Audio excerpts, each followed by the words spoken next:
Good evening, everyone, and welcome to the 5th episode of iJournal Club, brought to you by ESCRS, where we aim to discuss the latest research with an expert panel with two main aims: to refine your practice in cataract surgery with the latest evidence and to refine your knowledge of research methods. I am Basak Bostanci Ceran, and I'm an assistant professor in Okan University, Istanbul, Turkey, and I'm delighted to introduce my co-host this evening, Dr. Artemis Matsou, who is a corneal fellow in Queen Victoria Hospital in East Grinstead and a fellow young ophthalmologist. I would also like to take the opportunity to introduce our expert panel today. We have two very distinguished ophthalmologists who are experts in their fields: Professor Oliver Findl, Chief of the Institute and Department of Ophthalmology, Hannover University Hospital, Vienna, Austria, and Dr. Vincent, whose title I enjoy reading so much, who is an MDA, MBA, MPH, SSL, and FIBO from University Hospital, UCL, Namur, Belgium. Thank you very much for being with us tonight, and we are looking forward to hearing your expert opinion. Today, we are going to be discussing the development of reliable preoperative risk stratification system for phacoemulsification by Iona Milona. Just some quick housekeeping slides for everybody today. Just to let you know, if you haven't joined us before, all of the participants, apart from the panelists and the host, will be muted. However, we do encourage interaction. So there's a Q&A button at the bottom of the screen. So please do ask questions and we will present as many of them as we can. Also, there will be some interactive polls tonight, one of which is coming very soon. And you may also find a recording of today's iJournal Club along with the previous episodes of IJC on ESCR's Facebook page and YouTube channel. I would now like to give the word to Artemis to present our poll questions. Good evening, everyone. We will start with some questions for our audience that are relevant to our topic today. We have 6 questions to start with, so this is going to be a very quick round, so get ready. Shall we have question number 1, please? So do you use a preoperative risk stratification system at your practice or hospital to assess the risk of intraoperative complications in patients undergoing cataract surgery? Yes or no?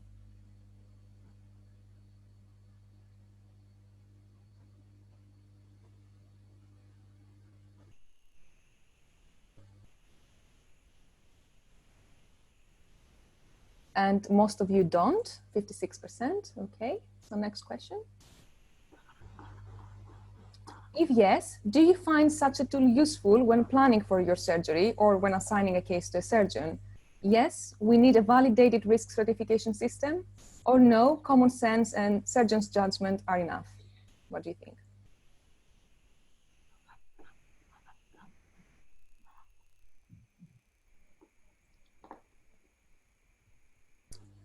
So most of you think that yes, we need a validated risk stratification system. That's good. Next question.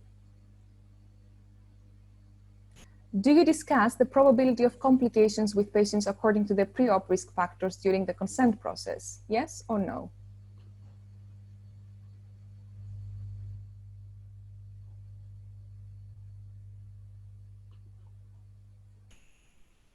So all of you do. Perfect. That's excellent. Next question. Do you disclose to patients the level of seniority of surgeon assigned to their case? Yes or no?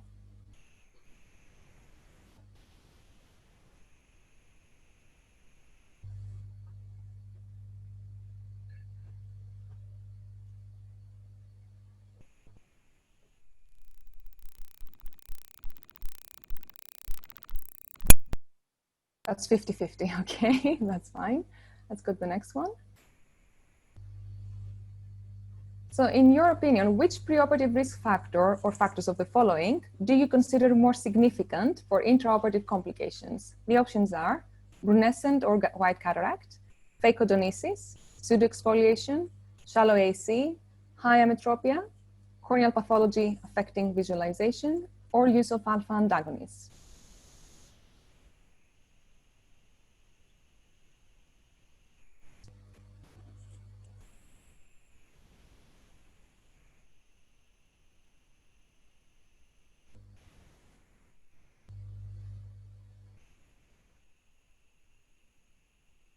Okay, so by far you think that phacoemulsification is the more significant risk factor. Perfect. And last question. Do you register and audit your cataract results in a national or international database? Yes or no?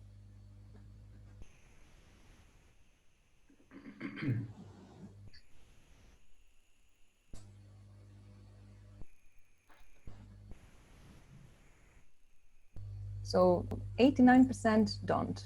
That's very interesting. Okay, so I'll pass it back to Basak for the presentation of the paper. Thank you very much, Artemis. We really had some interesting answers to our questions. Sorry about that. Okay, so now what I would like to do is just going briefly over the paper with you. Some of you obviously read the paper. Today we are going to be discussing development of a reliable preoperative risk stratification system for phacoemulsification. The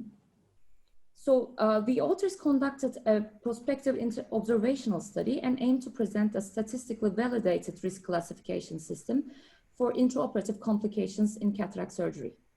1,572 consecutive patients operated by experienced surgeons were included.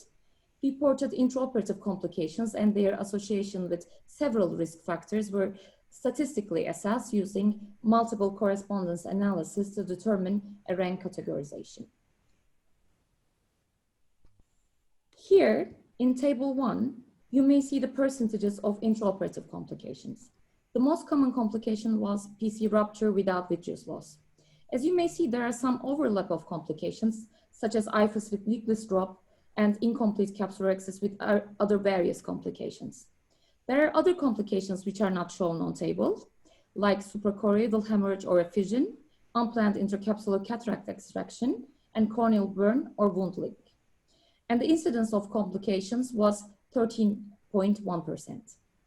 Which risk factors did they evaluate? Phacokinesis, dense total white or brunescent cataracts, pseudoexfoliation, glaucoma, preoperation, corneal scarring, shallow anterior chamber, deep orbits, ametropia higher than 6 diopters, previous vitrectomy or loss of one eye, small pupil less than 2.5 millimeters, age less than 50 years or higher than 85 years, diabetes, alpha antagonists, and polar cataracts. When they assessed the cumulative number of risk factors, as you may see, approximately 35% of the patients had 0 risk factor, whereas one patient had 8 risk factors altogether.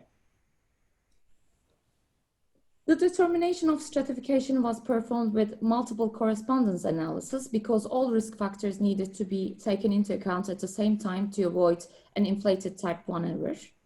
The multiple correspondence analysis represents the patterns geometrically by modeling variables as groups of points in multidimensional Euclidean space, and the interpretation of the results is based on the relative positions of the points and their distribution in the dimensions with similar distributed categories represented closer in space. In the plot of discrimination measure, the length and steepness of the lines indicates the discrimination measures of each variable for the 2 considered dimensions. The plot of category points for the complications reveal that lower scores in the first and second dimensions were related to non-complication, whereas higher scores relate to higher complication rates. These discrimination points served as a starting point for the authors to consider a grouping of variables. This is the multiple correspondence analysis of discrimination measures. The mean scores for discrimination in both dimensions are considered here, and the risk factors were assigned to 3 different groups of weighing. The statistical methods the authors are using are a bit complex. However, in the scope of all these variables and analysis, they found that the risk factors can be separated into 3 categories. They found that deep set eyes, high ametropia, previous vitrectomy, previous loss of one eye, small pupils, age, and diabetes mellitus and alpha antagonist use are lower risk factor groups, whereas glaucoma, preoperation, corneal scarring, and shallow anterior chamber can be accepted as moderate risk factors. And finally, phacokinesis, brunescent cataracts, and pseudoexfoliation can be accepted as high risk factors. One important thing to add is the existence of any one of the factors of each group would assign to the subject to that corresponding group. That is, having one risk factor from moderate risk group only makes the patient belong to the moderate risk. But if the patient has multiple risk factors, this would elevate the risk category. So they give 1 point to low risk group, 3 points to moderate risk factors, and 9 points to high risk factors. So if you would have 3 factors from the low risk group, this would elevate your risk to moderate risk. I hope I can summarize it perfectly. So this is a table which demonstrates the frequency of intraoperative complications within the suggested risk group. As you may see, the incidence of complications is higher when the patient carries a high risk score, as would expected. So finally, what was known and wanted paper ads box. The authors state that the previous efforts to construct a risk classification system were all empiric, whereas their classification system provides a statistically validated system with higher internal reliability. At a couple of places during the article, the authors refer to similar previous studies, which I think would be beneficial to revise before we start discussing. One of them is Mutasab's and Friends study. Mutasab's study is one of the pioneers of risk stratification in cataract surgery. Although the authors criticized this paper very much for being very empirical, the methodology of 2 papers are actually very similar. The statistical methods being used are the main difference between 2 studies. Similarly, in this paper, the authors found that pseudoexfoliation, maturity of cataract, and phacodenesis are high risk factors. But in Mutasab's study, they present 2 risk factor groups rather than 3. And as a matter of fact, I really liked Mutasab's study because they made it very clear why they had chosen those risk factors, how they handled the cases, and types of anesthesia. Gupta et al. Study is rather a correspondence, and they present a method that combines the previous scoring systems with the known risk factors for cataract surgery. And they have been using the system for various reasons for more than 10 years, they said. And finally, the Cataract National Dataset study by Narendran et al. Is actually a retrospective chart study for assessing the risk factors only for posterior capsular rupture and vitreous loss. The authors here used univariate and multivariate analysis to evaluate risk factors and found out that increasing age, male gender, presence of glaucoma, diabetic retinopathy, brunescent cataract, vitreous opacities, small pupil size, high axial length, pseudoexfoliation, and use of alpha blockers, and the inability to lie flat are among those risk factors. In addition to all these, the authors found that trainees performing the operations increase the overall risk of capsular rupture or vitreous loss. This is all from me for now. I would like to give the word to Artemis for starting a discussion with our panel. Thank you. Thank you, Basak. So this is an interesting paper, and largely, as Basak said, it's based on their unique statistical analysis, which is different to other studies that have been conducted so far. And the first question, and that's for both of our panel members today, is that do you think their methodology and statistical approach supports their statement? Professor Findl?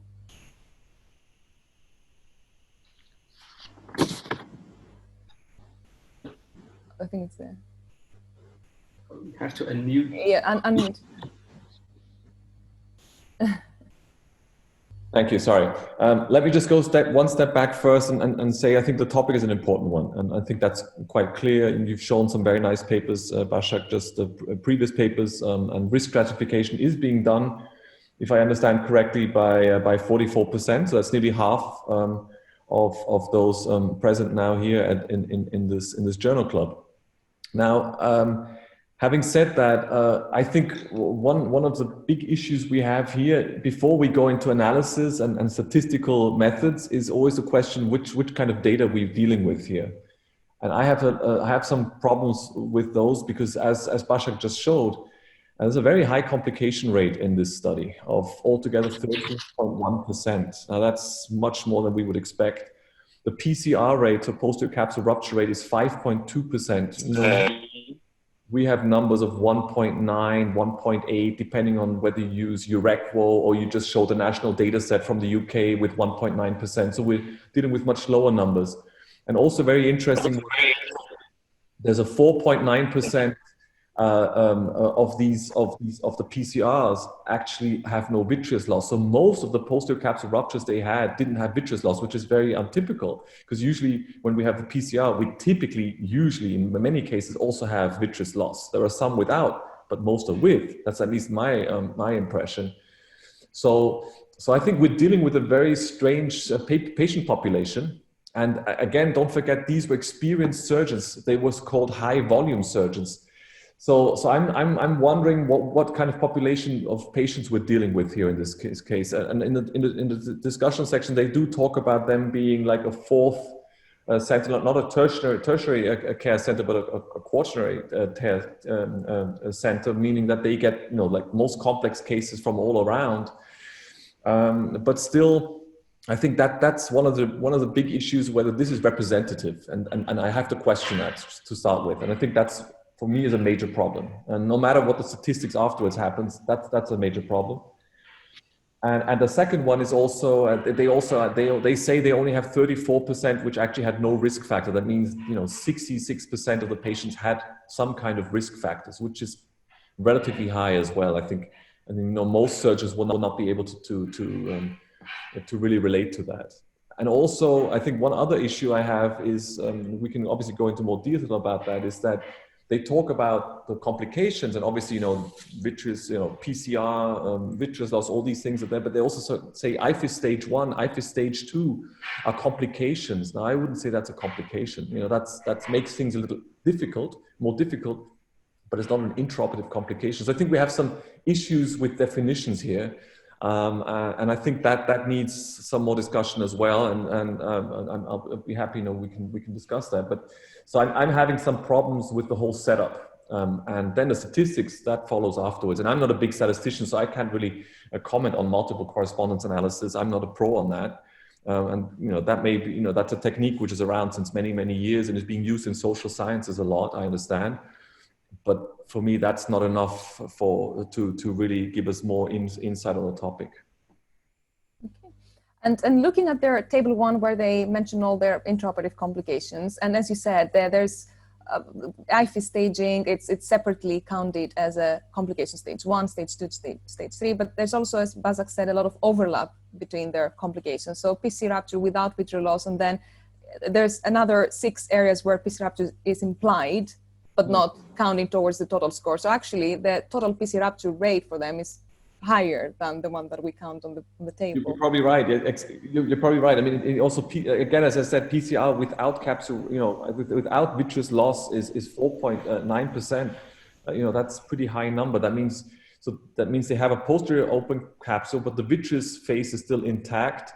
That means they're going to do a posterior capsulorhexis probably. They've converted, but that's something that can happen. Of course, it happens. But usually, in the most cases, if you have a proper PCR, you also have vitreous loss at some point. So that's strange. Also, cornea guttata is, it's only 2 cases, but they say that's an intraoperative complication. A cornea guttata is not a complication. And vortex keratopathy as well. That's a disease of its own, so that's also a little strange. Also, they say vortex keratopathy is a complication intraoperative. That's a little strange to me as well. That's something patients usually have beforehand. So I think there's some definition issues here, which I would probably define differently, and I think that makes it a little difficult for me to relate. Mm-hmm. No, absolutely. And what about the risk factors that they have used? So they're using 15 risk factors, and obviously they say that they rely on pre-existing research and reaching a consensus amongst authors. But do you think there are important risk factors missing? For example, fellow eye complications or axial length, which these are risk factors that have been used in other stratification systems. Yeah, I think it's a good point you raised. I think, they actually say that axial length was measured. They had the optical, so in the method section, they say that they obviously used anterior chamber depth and so they had the data, but I don't see the data here. So that obviously hasn't really been analyzed because we don't see axial length in there. And that's a good point, because you saw that long axial length was a risk factor in national data set, for example. So highly myopic eyes. And we know that, they are at a higher risk. There is it's actually written high ametropia is listed in the low risk factors. So That's true. You have it alone. Yeah, you're right. not Yeah. exactly axial length, but still it correlates very well usually. So And they have the shallow AC is also there in the moderate risk factors. Yeah, you're right. Exactly. I mean, one thing I was quite interested in was, you know, the posterior polar cataracts. They sort of dropped them out, right? Because and that to me is a little, you know, because I think polar cataracts, if they're really posterior polar cataracts, we know that they're at a higher risk of having an open capsule. So maybe they just had too few cases in that study population, and that's why it just didn't come in. So because actually most of the other stratification, risk stratification systems have posterior polar cataract in there somewhere. So that's also an issue that needs discussion, because I think just dropping that is a little, which would mean it doesn't matter, anybody can do it. You know, that's, you know, if that is the implication or the result, then I would say, well, wait, slow down. You know, posterior polar cataract shouldn't be done by a young trainee. And what about listing diabetes? Just diabetes on treatment, not diabetic retinopathy, but diabetes as general risk factor, because a lot of people now, especially at that age group that we do cataract surgery, they do have diabetes as well. That means that most of them will have at least one risk factor by definition like that. Yeah. Other systems have used diabetic retinopathy in specific, but they use diabetes. So do you think that diabetes as such, a well-controlled diabetes, for example, would have any? No. I don't know why it should. I mean, maybe for post-operative complications, you know, CME and all that, of course. But we're talking about intraoperative complications here. So I have difficulties thinking that has really any effect. So even diabetic retinopathy, from my perspective, doesn't increase, doesn't necessarily increase intraoperative complications. Post-op, of course, but not intraoperative. So I'm strange. But that's what it obviously came out in the results. Yeah. Yeah. I mean, the reason may just be that these diabetics also have some other diseases, and we're seeing some overlap here, which for some reasons hasn't been analyzed or hasn't come out in the statistics.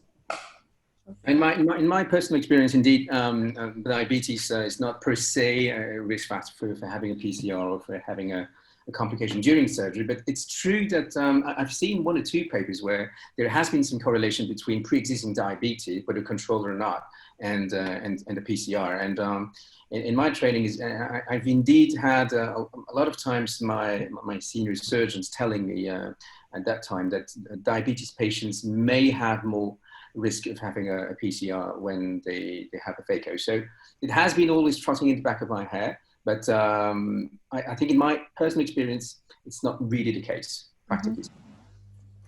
And Vincent, so regarding their statistical analysis, so at some point they do say that they have compared their outcomes of their risk stratification system to another study, which is Mutasib et al., and that study is from 2004. And they say that they've run a test of internal reliability, and they found that their study has a higher internal reliability. However, we know that since 2004, a lot of things have changed in our surgical techniques, in our technology. So is it really fair to compare this system to a system from 60 years ago? And having said that, there is another recent paper by Nderitu et al., which was published in JCRS in 2018 from the UK. And they also validated a more up-to-date risk stratification system based on 8,200 cases. So do you think that it's a bit, that they should have probably compared to a more recent? Yeah, probably that having a few years in between is indeed quite a disadvantage, especially in publications like that, where risk stratification systems have already been developed in the past, and then they can actually criticize the previous ones.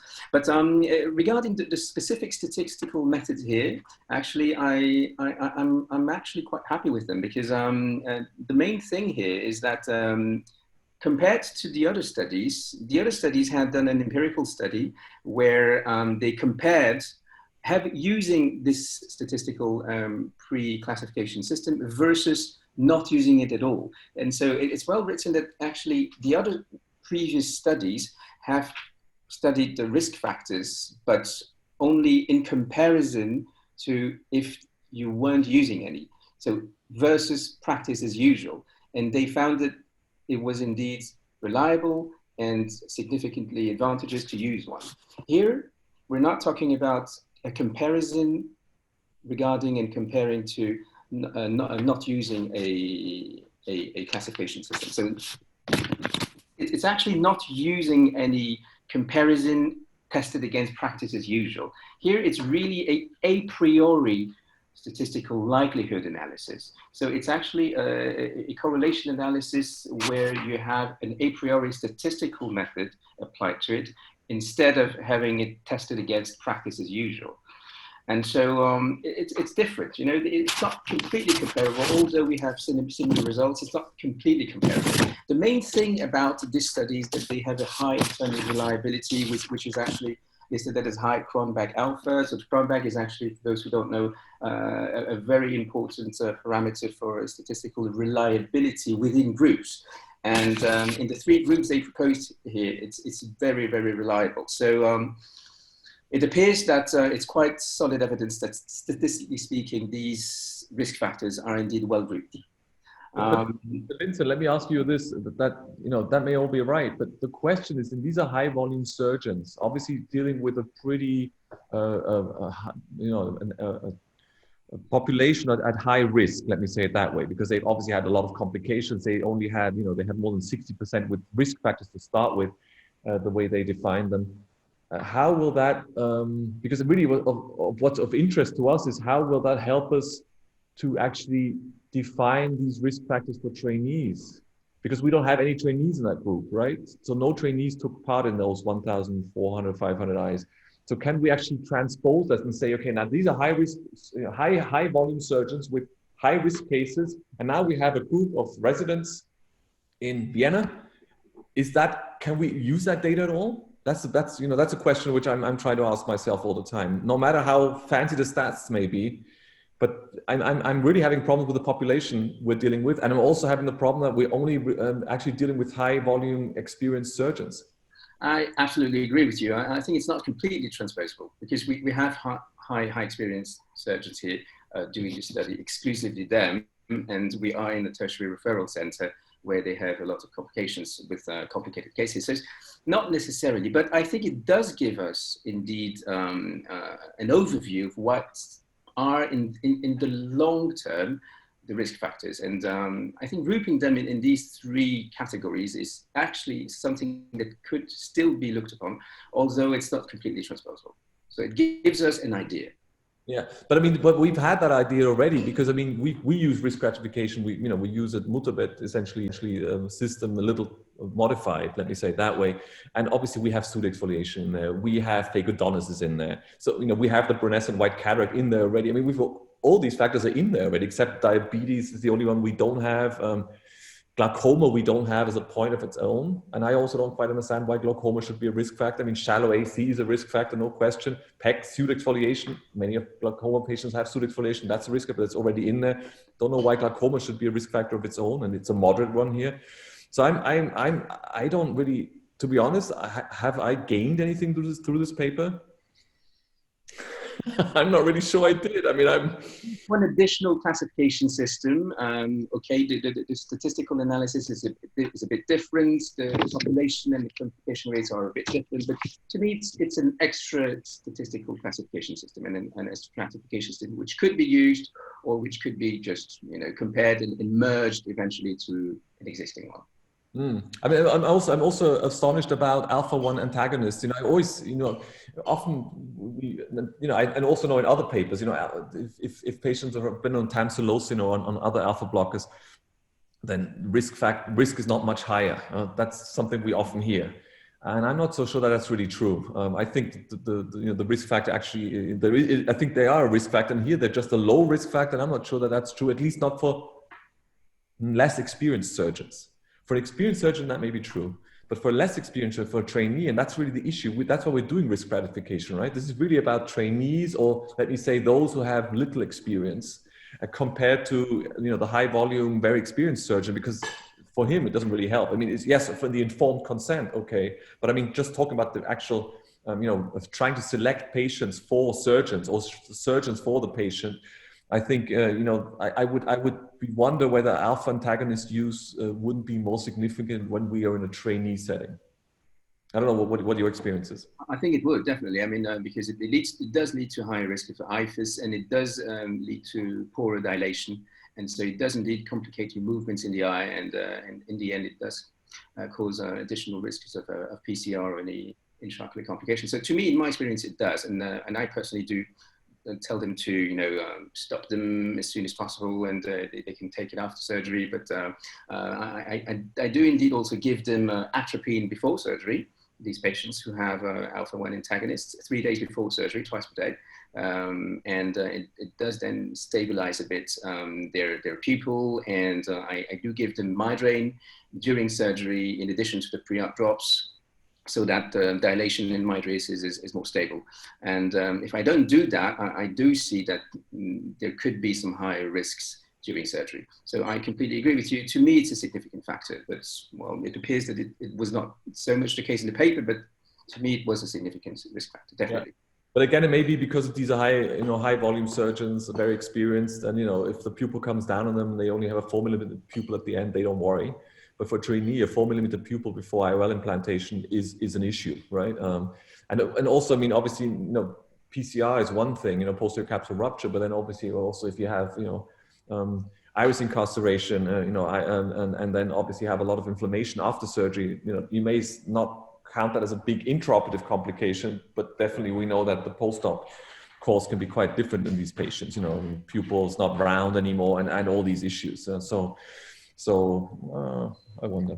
Which is why I think testing actually these results against practice as usual, as they have done in the other papers, is not such a bad idea, because it tested against practice as usual means, okay, can you then test it against the fact that a resident can take up the surgery independently of the risk that he incurs. So I think that the other papers which had done this testing against practice as usual is actually quite a good thing, and that can be then transposed to the residents or to lower risk groups. Mm. But yes, to me, I think it's just one additional stratification system, like in any management. There's a lot of scoring systems, a lot of different stratification systems. It does add to the literature. I think it's a good thing to have several different stratification systems, and the surgeon can always then put up a guideline for his institution, merging eventually 1 or 2 or 3 of these classification systems, and can then take what he wants out of it. I think it's up to us practitioners to really choose what we want to take out of these papers and then to apply them. So just going back to the intraoperative complications and the PC rupture rate that this authors report. So it is quite high. That's for national and international standards, I believe, and Professor Findl has already mentioned that. So obviously, in the UK, for example, we all have to report our outcomes, our complication rates and our visual outcomes, all cataract surgeons, and that's an automatic process. It's unavoidable. No one can escape from it. And we get a national report. So actually the latest one was September 2020, where we got a 1.14% unadjusted PC rupture rate nationally amongst all grades of surgeons. And I know that a lot of other countries, unfortunately, they don't have this automatic process, but there are international registries. For example, ESCRS provides this tool. There's the European Registry of Quality Outcomes for Cataract and Refractive Surgery. So Professor Findl, do you think that all surgeons should be encouraged to register and audit their results for their own learning, if anything else? Absolutely. I mean, your record. We've been putting data from my department. I'm saying now, just for my department. So all our data is uploaded since I think 6 years now. So since 2014, if I have correctly, and that there's an automatic upload every quarterly, so that all the cataract surgeries are uploaded, and then every surgeon can go online, and with his password, he can see his own data and compare it to the benchmark, a national benchmark, and then obviously the whole EURECO benchmark, which I think has 2.8 million surgeries on board at the moment, or something like that. Now, obviously, you don't have to use a registry. You can audit your results internally as well. So a registry is not necessary. And obviously, you can see the EURECO benchmarks because they've been published by Matsou and others in JCRS usually. So you can read all those up. So I don't think you have to go into a registry, but I think an auditing makes sense. Now, the problem that many have, as you know, is that they don't have computer systems in the hospitals or in their departments which allow them to do an audit in a quick and easy way. There are some systems which allow that. For example, MediSite from Medisoft is one of those systems which in the national data set in the UK was actually set up on Medisoft. So there you have in sort of a one-click possibility of seeing your complications within the last year, the last 3 years, whatever, and different risk groups. But there are other systems around where people enter data, at the end of surgery, but they actually cannot really access the data, and that is a problem. So that's why I always tell trainees who don't have these possibilities, they can actually, for example, use URECWO, and they can enter the data through a web interface, so they don't need to go through the hospital system. It's a little tedious because you have to do it for every patient. But I think for the first 500 patients, for 500 cases you do, it makes sense to actually enter that data, and then you can audit your results and actually compare yourself to other trainees in the URECWO database. So that means you can do that yourself, you just need to be an ESCRS member. And I think these things can help you if you don't have the infrastructure in your department or in your hospital. And Vincent, what do you think? Is that something that you do as well? Do you use these systems? Absolutely. I do audit my data and those of my department in the URECWO system, but I think that at least in Belgium, not a lot of people actually do it. And some of them are not sensitized to it, and there is a big lack of culture for auditing data, and especially for auditing surgical data within an institution here in Belgium. So I think there's a lot of Anglo-Saxon countries which are actually doing very well, like in the UK or even in Germany and in Austria. But in Belgium, in France, it's less the case. Oh, but I have to correct. I think there's less auditing. Vincent, also in Austria, it's not, most hospitals are not doing that as well. So Really? I think we're the same. Okay. So in Austria, actually, when we discussed this in our sort of, cataract committee of the Austrian Ophthalmological Society, that, we should all participate in URECWO or maybe even set up our own registry if that is wanted. There was a lot of actually, let me say, disinterest or sometimes even concern about that issue. So absolutely, I think that there's a real lack of insight that auditing. Now, explaining that, there might be not enough people actually knowing that it exists, or that the process is there. But also there is a lack of time. I think time is a big factor, and whether it be for residents or for consultants, there is a lack of time going on, collecting all the data together, and then explaining the data, and then entering the data and inputting the data in the system and in the registry. It takes a lot of time. So I do it because I have a secretary at the institution who does it for me. But inputting the data really yourself at all times is actually very time consuming. So I can understand that it is not something that everybody to do, because it's usually, of course, after surgery, surgical hours, and it's in the evening, and it's really extra administrative work. So I know that Basak has some very interesting questions as well, so I will pass the word back to her. Okay. Thank you, Artemis. So Artemis just directed some brilliant questions, and the discussion was wonderful. I couldn't help myself. And I would like to add a few more, and then we will stop our discussion. But before I start, I would like to remind you to use the Q&A button, because we want this thing to be more interactive, to ask your questions to the panel. So I would like to start with Professor Findl. Professor Findl, the authors say that the system they are presenting here provides a reliable method to assess the preoperative likelihood of intraoperative complications. Although quantifying the likelihood of complications sounds like a strong statement to me, I have to ask, do you believe such a risk stratification system should be used in university clinics like yours, especially for case selection for junior surgeons or residents? And I also would like to add a provocative question. Do you think tertiary centers should refer patients with higher risks to coordinary care centers? And if we start using a risk system like this globally, would not referring a higher risk patient to a coordinary center be accepted as a malpractice? Thank you. Oh, okay. Well, so I think the first question is pretty straightforward. Should we have risk assessment? I mean, I believe so, yes. And I think every training center should have that. Now you can say, so for example, we have a system where we enter it into our electronic chart, and if you have pseudo exfoliation, for example, on then the phacodonosis is clicked, then automatically at the bottom you have a score which goes up, and it's not 0, but it goes up. And so then the doctor who actually does the planning of the next day, he sees the scores, and he actually has the surgeons accordingly, the teams, to take care of that patient. So that means he'll have an experienced surgeon for a difficult case, and maybe then the trainees will have the ones which go very low in risk, and that makes sense. Now, obviously, sometimes you have patients who are still, actually you see on the operating table, they're lying there, and you can see, oops, this is not an easy case, but they went through with a low score, and so you can still be wrong, but at least you can, I think, divide the more simple ones and the really difficult ones. You can definitely separate them quite well. So I think, so we use that, and that I believe works pretty well for us.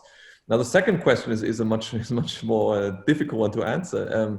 So the idea is, so you have somebody with a high risk. Do you have to refer that, or should you refer that patient to a bigger center, a more experienced, or let me say, university setting, or whatever you want to call it, because you believe that the risk is too high at your own center? That's, that I think becomes an ego problem to start with for many. And also sometimes, in some countries, it's actually not, it's something which I would say is pretty unheard of, at least in my country, to do that. Now, having said that, there are some patients, who are really difficult eyes, last eye, and have complications in the other eye. You may want to refer them.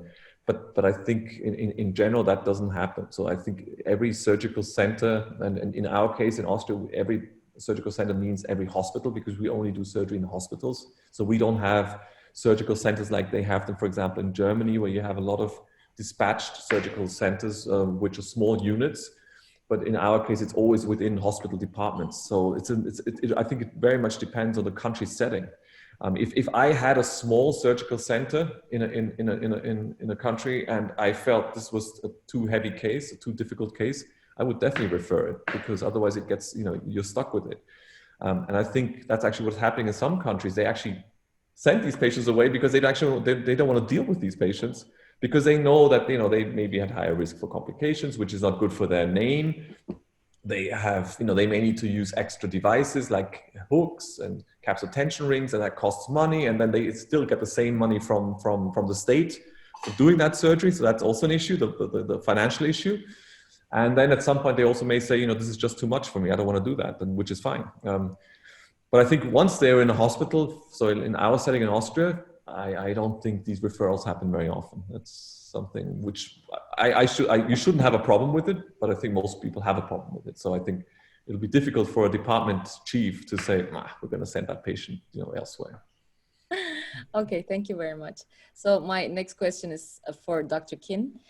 So Vincent, they say having a posterior polar cataract failed to add any explanatory power as a risk factor to the combination of variables and was removed.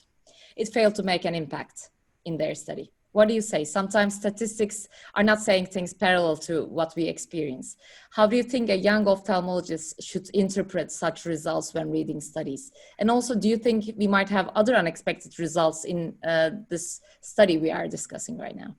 We should be careful, definitely. I think statistics don't say everything. And here in particular, it's very clear that usually posterior polar cataracts do have more complicated cases, because they are usually stuck with the posterior capsule. And when you aspirate the cataract, then usually there is frequently a PCR occurring.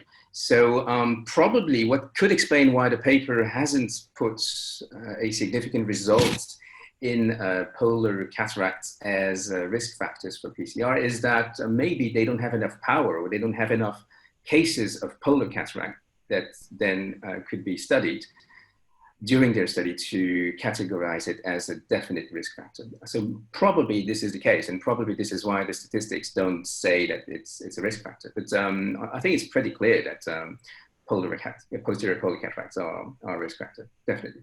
So one should be careful, absolutely. I think one should be careful in general about all the risk factors that have been listed here, but it's not excluded that there's others which might come to mind. But I think this is already quite a comprehensive list, I would say.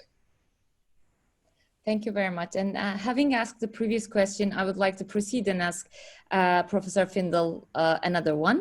The statistical methods used in this article are very solid, but they're not easy to understand. So statistics can cause fundamental problems when wrongly used. I would like to ask, do you think when conducting a study, mainly depending on statistical analysis, necessitates including a statistician to the research team? Well, I mean, it would probably make sense if you have very complex statistics, it makes sense to have a statistician on your team. I didn't see a statistician on this team, at least he wasn't, it doesn't say in the authors list. So, but on the other hand, you can also have somebody who's otherwise, very interested and educated in statistics, even if they're not actual statisticians. So I think, I wouldn't say it's necessary, but I think at some point it may make sense, at least for a cross-check, whether what you've done is proper. I mean, one of the issues we have with journals, journals are reviewing a lot of papers, and typically the reviewers of these papers are ophthalmologists, and they will have difficulties assessing whether this has been done the proper way. So the journals theoretically could obviously, and sometimes they do, actually also will have a statistician look through a paper. But that's probably not always possible, just for technical, just for reasons of logistics. So I think, it probably, there's two ways of doing this. Either ideally you have it cross-checked by a statistician before it actually is submitted. That would be the best way. Not necessarily has that to be correct, but at least that's, that's a way to go. The other way would then be for the journal, if it's statistics, which is a little outside the normal scope of statistics, to actually have a statistician look through the paper just to be on the safe side that we're not, we're not being flawed in any case, in any way, because most of us will not be able to see whether actually, the statistical method which was used here is the right one, and whether it has been used in the correct way. So I think, and I wouldn't be able to assess it for this paper, for example, because I just don't have experience with this technique. But again, going back to what I said originally, I think the problem with this paper is not so much the statistical analysis, but really the patient population we're dealing with and the surgeon's situation, which is different from a normal setting because it's only experienced surgeons here. And I'm having real problems with that. And also how they defined the complications and also define some of the risk factors. So I'm having some real issues with the setting to start with. And I think that's where we would need to, reanalyze this data. Maybe they also, would do that. That would probably be quite useful. Okay, thank you very much. We really have very little time left, but I still have two burning questions, so I will just direct them very fast. One, the authors didn't mention what kind of anesthetic they used, which is a main flaw, I think. First of all, I would like to ask our panel if they are using a typical kind of anesthesia in high-risk cases. And the second question will be, do you really think that younger patients carry a higher risk of intraoperative complications? We know that retinal detachment after cataract surgery is higher among young patient group, but these intraoperative complications the authors mention here, do you think a 45-year-old patient carry a higher risk compared to a 60-year-old patient? Thank you. Vincent, do you want to go? I think answering your second question, one thing that might explain why in their paper a younger patient could have more complications for his cataract is that maybe younger patients have more abnormal or atypical cataracts, because it might not be a normal cataract like the normal 65-year-old patient. Maybe they have a posterior subcapsular cataract, maybe they have a congenital cataract, maybe they have a traumatic cataract, maybe they have a cataract due to uveitis or secondary to any other intraocular pathology or retinal detachment, as you said. And so I think this might be the bias or the explaining factor as to why younger patients might have more complications. Maybe because there are more difficult cataracts, because they're more atypical, because it's not only senile cataract, but it's cataract secondary to other diseases, which might be then more difficult to operate. Yeah, I mean, I would also go along these lines. I would think especially traumatic cataracts or unknown trauma, may be the reason, and you would then expect more zonular dehiscence or even posterior capsule rupture. So I also see it that way. I think unfortunately, that trauma is actually not on the list. That's also obviously history of trauma is always a little difficult because some patients will tell you about all kinds of trauma they may have had and which was not relevant, and others forgot about the trauma which they had many years ago. So it's always a tricky one, of course, but really obviously a history of trauma in a younger patient is something which obviously will always put us on alert, and we're obviously expecting issues with that to start with.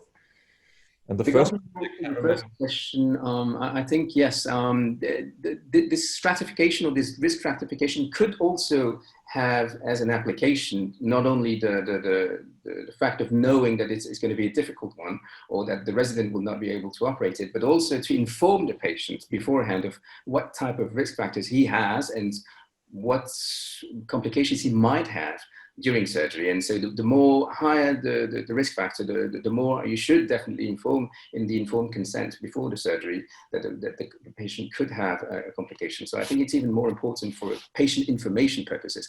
Now for anesthesia, yes, I would definitely operate a higher risk factor cataract or a more difficult cataract under more heavy anesthesia, like for example a general anesthesia. So for example a very wide or brunescent cataract which does not dilate very well in a non-cooperative patient, yes, I would put him under a GA and not only a local anesthesia. Now a very normal cataract without any risk factor, yes, I could even do it without a sedation, just with a local anesthetic, and that's it. So yes, it does orient also regarding the anesthesia, definitely. And let's say a moderate risk or a higher risk cataract, which does not want to be under general anesthesia, yes, I will do a peribulbar or a subtenon anesthesia. Yeah, I mean, concerning anesthesia, I mean, we do all our cases typically in topical and without any sedation. I don't like sedation because once they get sedated, some patients, as you know, become a little sleepy, and that's, I think, the most dangerous you can have is a patient who's sort of falling asleep during surgery. And if you have a high risk case, then I do a subtenons block. If I feel that I'm going to be. On the other hand, once you're in surgery and you see that you run into complications, you can still do a subtenons block. So I don't have a strong opinion on that, because you can start topical and then you see things are not going well. Subtenon block takes you 20 seconds, not even. Yeah, so it's not really a problem as long as the eye is closed. If you have a large incision, that's an issue. So I think, and obviously in this group, there maybe have been some surgeons who actually did a peribulbar or whatever block, and others who did a topical. So this is probably a mixed bag of surgeons with different routines, and that's okay. That's the way that's the way it is. And just a quick question from the audience: what do you call high volume surgeons? Any particular figure that you have in mind? That's a good question. I think it's all very relative. It's very relative. I think in Belgium you would call a high volume cataract surgeon a surgeon who does more than between 500 and 1,000 cases per year. Yeah, I would also say 500 cases a year is probably minimum to call yourself high volume, and probably altogether you should have had done at least 5,000 cases. To call yourself experienced, let me say it that way, that you've gone through a lot of complications just because you've done 5,000 cases, and we all have complications, so that's the way it is.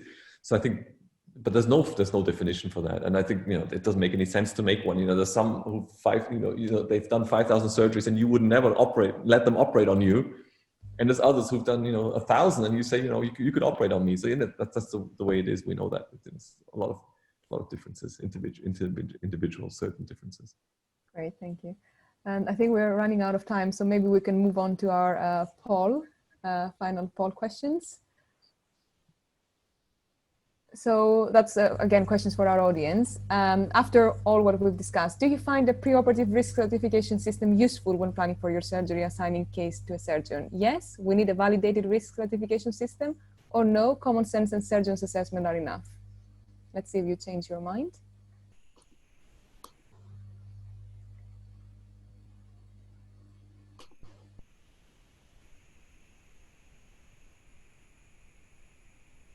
So more of you now feel that, yes, we need a validated risk stratification system. Excellent. And the last question for today.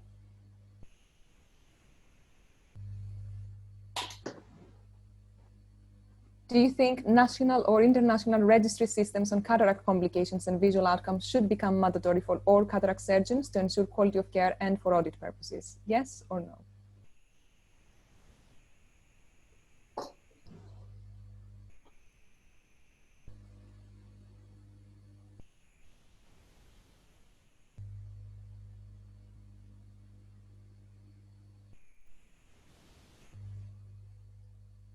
So luckily, most of you feel that it's yes, the answer. Excellent. Thank you very much. And I'll pass you back to Basak. Thank you very much.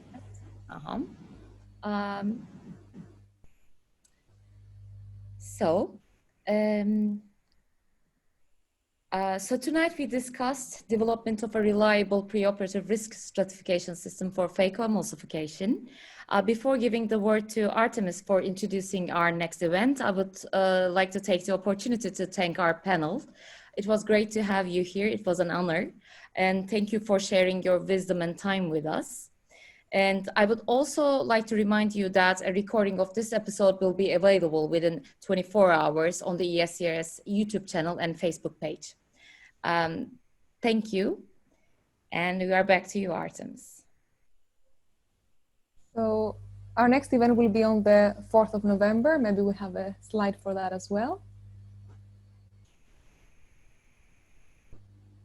Or maybe not, but you will all be notified of our next topic and you will get a link and a registration email for our next event. It's going to be Wednesday, the 4th of November. So we're looking forward to welcome you there. And I would also like to thank our faculty for today, Professor Findl and Vincent. Thank you very much. Pleasure, it was great. You're welcome.